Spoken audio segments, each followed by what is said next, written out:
Morning, 5-minute devotionals, Tuesday morning. Today, I matched the shirt with the message. I try to do that some days if I have the right shirt, and today it worked out. Live by faith, not by sight. The context of that statement by Paul was he was talking in 2 Corinthians, he was talking about new bodies. Basically, that the bodies that we're in, they're breaking down and dying, and we moan and groan and stuff. And it's not because we don't want our bodies; it's because we're really looking forward to those new bodies. That's what it comes down to. But the phrase "live by faith, not by sight" is one of those Christianese phrases. It's a good Christian line to throw out there. It kind of applies everywhere, and that's not a bad thing. It's just true. Live by faith, not by sight. We can apply that to many aspects of our life, and it applies perfectly. So that's what I'm digging into. It's one of my favorites is the live by faith, not by sight. And what it means to me, when I break it right down, it means that I'm not going to do it in my own strength. I'm not going to do everything I'm supposed to do on this planet in my own strength. I've realized that shortly after I was saved that I went a long time trying to do it in my own strength, and it wasn't really successful. It was pretty unsuccessful, actually. But with Christ, with faith, you can do things that you can't do on your own. So 2 Corinthians 5:7, we'll read it. 2 Corinthians 5:7, pick it right up. I'm going to start with 6. He's talking about the bodies here. So we are always confident, even though we know that as long as we live in these bodies, we are not at home with the Lord. For we live by believing, not by seeing. The NLT version kind of butchers that, but it's still, for we live by faith, not by sight. Yes, we are fully confident and would rather be away from these earthly bodies, for then we will be at home with the Lord.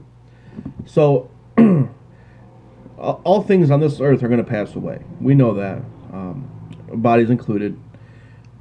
But by faith, we know that there's better things to come.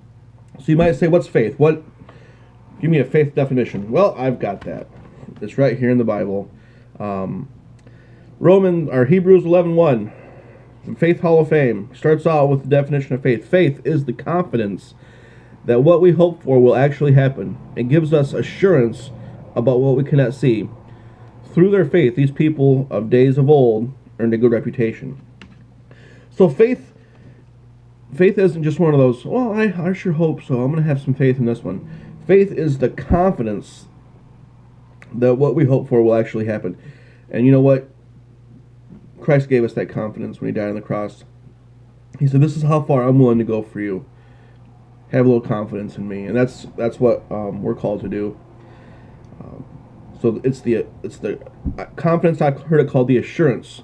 The assurance of things that we've been told in our Bible. Promises that Jesus and God has made through the Bible, and we're counting on those things. And Jesus says, you know what? I know there's going to be a lot of people who won't believe without seeing. They won't live by faith without sight. And in fact, one of his disciples, old doubting Thomas, was one of the first who walked with Jesus, knew Jesus, heard all of his teachings, and still didn't even have a mustard seed of faith. Didn't even have a little bit. After Jesus was resurrected, he came back, and doubting Thomas had to put his finger in the nail hole of his palm to believe. That's how little faith doubting Thomas had. And Jesus says, you believe because you've seen it now. Blessed are those who have not seen yet still believe.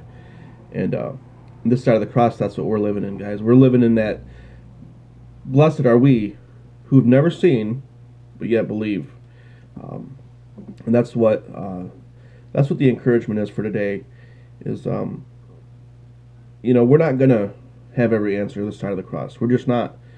And when we let our lives bog down with doubt and everything else that comes along with being a Christian and being persecuted and finding difficult times, when we let those things get a foothold in our lives, it's going to make our life really difficult to follow Jesus.